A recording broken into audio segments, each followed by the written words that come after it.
ദൈവത്തിരുനാമത്തിന് മഹത്വമുണ്ടായിരിക്കട്ടെ. പുതിയൊരു പ്രഭാതത്തിൽ തൃപ്പാദം എന്ന പ്രതിദിന പരിപാടിയിലേക്ക് എല്ലാ മാന്യ ശ്രോതാക്കൾക്കും സ്വാഗതം. അനുദിനവും അനുഗമിപ്പാൻ അവൻ നല്ല മാതൃകയാകും എനിക്ക്. അനുദിനവും അനുഗമിപ്പാൻ അവൻ നല്ല മാതൃകയാകും എനിക്ക്.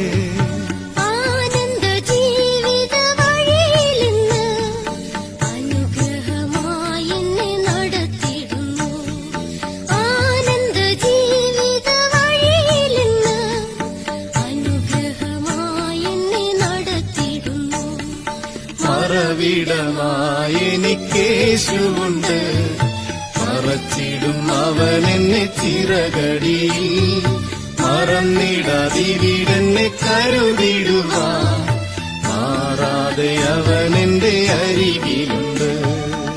കർത്താവിന്റെ ശബ്ദം എന്ന വിഷയത്തെ ആസ്പദമാക്കി ക്ലാസുകൾ നയിക്കുന്നത് സഹോദരൻ വിൻസെന്റ് റാഫേൽ, തൃശൂർ. കർത്താവിന്റെ നാമത്തിന് മഹത്വമുണ്ടാകട്ടെ. ഇന്നത്തെ ചിന്തയ്ക്കായിട്ട് യോഹന്നാൻ എഴുതിയ സുവിശേഷം 18-ാം അധ്യായത്തിൻ്റെ 37-ാമത്തെ വാക്യം വായിക്കുന്നു. പീലാത്തോസ് അവനോട്, എന്നാൽ നീ രാജാവ് തന്നെയല്ലോ എന്ന് പറഞ്ഞതിന് യേശു, നീ പറഞ്ഞതുപോലെ ഞാൻ രാജാവ് തന്നെ. സത്യത്തിന് സാക്ഷി നിൽക്കേണ്ടതിന് ഞാൻ ജനിച്ചു, അതിനായി ലോകത്തിൽ വന്നുമിരിക്കുന്നു. സത്യതൽപരനായവൻ എല്ലാം എൻ്റെ വാക്ക് കേൾക്കുന്നു എന്ന് ഉത്തരം പറഞ്ഞു. കർത്താവായ യേശു ക്രിസ്തുവിൻ്റെ വിചാരണ വേളയിൽ കർത്താവ് പീലാത്തോസിനോട് പറയുന്ന വാക്കുകളാണിത്. സത്യത്തിൻ്റെ ശബ്ദം ആയി ഇവിടെ പറഞ്ഞിരിക്കുന്നത് ചില തർജ്ജമകളിൽ എൻ്റെ വാക്ക് കേൾക്കുന്നു എന്നിടത്ത് എൻ്റെ ശബ്ദം കേൾക്കുന്നു എന്നാണ്. നീ രാജാവ് തന്നെയല്ലോ എന്ന് പീലാത്തോസ് ചോദിച്ചതിന് ഞാൻ രാജാവ് തന്നെയെന്ന് കർത്താവ് മറുപടി പറഞ്ഞു. എന്നാൽ എൻ്റെ രാജ്യം ഐഹികമല്ല. എൻ്റെ രാജ്യം ഐഹികമായിരുന്നുവെങ്കിൽ എന്നെ യഹൂദന്മാരുടെ കയ്യിൽ ഏൽപ്പിക്കാതെ വണ്ണം എൻ്റെ ചേവകർ പോരാടുമായിരുന്നെന്ന് കർത്താവ് പീലാത്തോസിനോട് പറയുന്നുണ്ട്. തൻ്റെ രാജ്യം രാഷ്ട്രീയമായ ഒന്നല്ല, അത് ആത്മീകമായിട്ടുള്ള ഒന്നാണ്. സത്യത്താൽ സ്ഥാപിക്കപ്പെടുന്ന ഒന്നാണ് തൻ്റെ രാജ്യം എന്ന് കർത്താവ് പറയുന്നു. ഈ സത്യത്തിന് സാക്ഷ്യം പറയേണ്ടതിനാണ് കർത്താവ് ഈ ലോകത്തിലേക്ക് വന്നത്. മത്തായി എഴുതിയ സുവിശേഷം 4-ാം അധ്യായത്തിൻ്റെ 21-ാം വാക്യത്തിൽ നാം വായിക്കുന്നത്, യേശു ഗലീലയിലൊക്കെയും ചുറ്റി സഞ്ചരിച്ചുകൊണ്ട് അവരുടെ പള്ളികളിൽ ഉപദേശിക്കുകയും രാജ്യത്തിൻ്റെ സുവിശേഷം പ്രസംഗിക്കുകയും ചെയ്തു എന്നാണ്. യേശു ക്രിസ്തു പിതാവായ ദൈവത്തെക്കുറിച്ചുള്ള സത്യമായ കാര്യങ്ങൾ ജനത്തോട് സുവിശേഷിച്ചു. ദൈവമാരെന്നും അവൻ്റെ മശിയ ആരെന്നും ദൈവത്തിൻ്റെ പരിശുദ്ധാത്മാവ് എന്ത് എന്നും പാപം, രക്ഷ, ന്യായവിധി, സ്നേഹം, നിത്യജീവൻ, മനുഷ്യൻ, ഇതിനെക്കുറിച്ചുള്ള എത്രയോ സത്യങ്ങൾ ജനത്തോട് കർത്താവ് സുവിശേഷിച്ചു. അതുകൊണ്ടാണ് കർത്താവ് പീലാത്തോസിനോട് പറയുന്നത്, സത്യതൽപരരായവർ എൻ്റെ ശബ്ദം കേൾക്കുന്നു എന്ന്. കർത്താവിൻ്റെ ശബ്ദം സത്യമായ കാര്യങ്ങൾ നിറഞ്ഞതാണ്. അത് കേൾക്കുന്നവർക്ക്, അംഗീകരിക്കുന്നവർക്ക് അവൻ്റെ രാജ്യത്തിലേക്കുള്ള ധാരാളമായ പ്രവേശനമുണ്ട്. ആ ശബ്ദം കേട്ട് വിശ്വസിക്കുന്നവർക്ക് ധാരാളമായിട്ടുള്ള ആത്മീയമായ അനുഗ്രഹങ്ങളുണ്ട്. കർത്താവിൻ്റെ ശബ്ദം കേൾക്കുന്നവരെ സത്യതൽപരരായവർ എന്നാണ് കർത്താവ് വിളിക്കുന്നത്. സത്യതൽപരരായവർക്ക് എല്ലാം ദൈവശബ്ദം തിരിച്ചറിയുവാനായിട്ട് സാധിക്കുന്നു. അവർ ദൈവശബ്ദം കേൾക്കുന്നു. ദൈവശബ്ദം കേൾക്കുമ്പോൾ അത് നമ്മെ ഒന്നാമതായിട്ട് മാറ്റത്തിലേക്ക് നയിക്കുന്നു.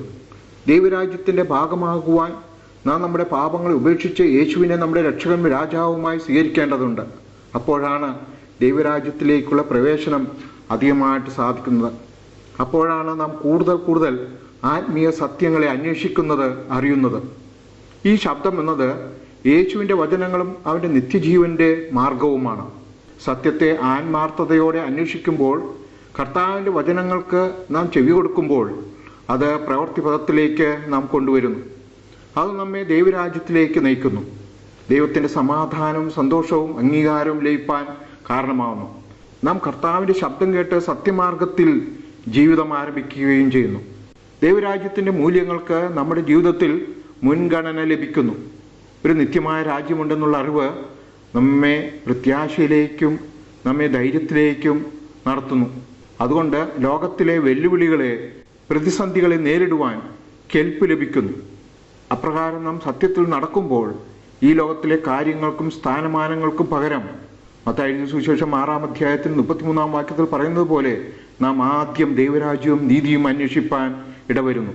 ഈ ലോകത്തിലെ സ്ഥാനമാനങ്ങൾക്കായി ശുശ്രൂഷകൾക്കായി ആഗ്രഹിക്കുന്നവർ, അതിനുവേണ്ടി മെനക്കെടുന്നവർ ദൈവരാജ്യത്തിലെ മഹത്വം മറന്നുപോകുന്നവരാണ്. യോഹന്നാൻ എഴുതിയ സുവിശേഷം 8-ാം അധ്യായത്തിൻ്റെ 47-ാം വാക്യത്തിൽ നാം വായിക്കുന്നത്, ദൈവസന്തതിയായവൻ ദൈവവചനം കേൾക്കുന്നു, നിങ്ങൾ ദൈവസന്തതി അല്ലായകൊണ്ട് കേൾക്കുന്നില്ല എന്ന് കർത്താവ് യഹൂദന്മാരോട് പറഞ്ഞു. യോഹന്നാന്റെ സുവിശേഷം 10-ാം അധ്യായത്തിന്റെ 27-ാം വാക്യത്തിൽ യേശു പറയുന്നത്, എൻ്റെ ആടുകൾ എൻ്റെ ശബ്ദം കേൾക്കുന്നു, ഞാൻ അവയെ അറിയുകയും അവ എന്നെ അനുഗമിക്കുകയും ചെയ്യുന്നു. ദൈവത്തിൽ നിന്നുള്ളവർ ദൈവത്തിൻ്റെ വചനങ്ങൾ കേൾക്കുകയും അനുസരിക്കുകയും ചെയ്യുന്നു എന്ന ആശയമാണ് ഇവിടെ കർത്താവ് പറയുന്നത്. എന്നാൽ കർത്താവിൻ്റെ ഈ ശബ്ദം തിരിച്ചറിയുവാൻ പലർക്കും കഴിഞ്ഞില്ല.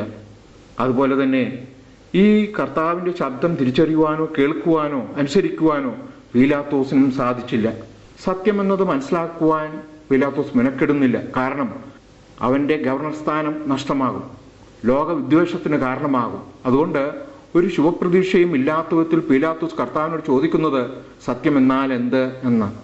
കർത്താവിൻ്റെ ശബ്ദം കേൾക്കുന്നവർ സത്യതൽപരരായവർ ആണ്. അവർ അവനെ അവരുടെ രാജാവായി, കർത്താവായി, നായകനായി, ഗുരുവായി അംഗീകരിക്കുന്നു, വിശ്വസിക്കുന്നു. അവൻ്റെ ശബ്ദം സത്യം നിറഞ്ഞതാണ്. അതുകൊണ്ടാണ് കർത്താവ് യോഹന്നാൻ എഴുതിയ സുവിശേഷം 8-ാം അധ്യായത്തിന് 38-ാം വാക്യത്തിൽ പറയുന്നത്, സത്യം നിങ്ങൾ അറിയുകയും സത്യം നിങ്ങളെ സ്വതന്ത്രരാക്കുകയും ചെയ്യുന്നു എന്ന്.